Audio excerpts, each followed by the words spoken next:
ఓ petrol బంక్లో వినియోగదారులను మోసం చేస్తున్నారు. ఈ ఘటనలో మహబూబ్ నగర్ పట్టణంలోని రూరల్ పోలీస్ స్టేషన్ ఎదురుగా పెట్రోల్ బంక్లో నిత్యం జరుగుతోంది.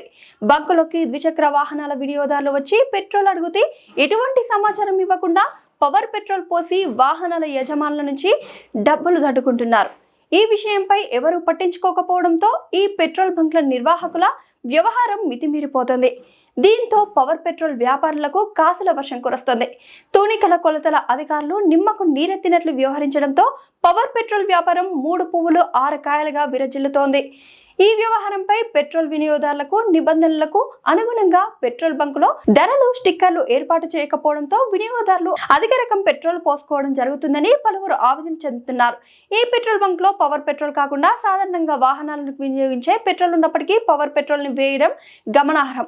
దానికి తోడు పెట్రోల్ బంక్ సమీపంలోని ఇళ్లలో వినియోగించే గ్యాస్ సిలిండర్లు కూడా నిల్వ ఉంచడం పట్ల పట్టణ ప్రజలు పలు అనుమానాలను వ్యక్తం చేస్తున్నారు. ఈ విషయంపై మన ఉదయం సంపాదకులు పెట్రోల్ బంక్ నిర్వాహకులను ప్రశ్నిస్తే మాకు గ్యాస్ ఏజెన్సీ ఉందని దానికి సంబంధించినవి ఈ సిలిండర్లని చెప్పుకోవడం కొసమెరుపు.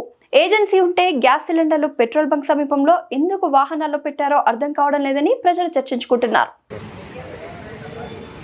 బల్చియా పవర్ పెట్రోల్ అవి పోసుకుంటా పబ్లిక్ ని శుద్ధి చేస్తున్నారు.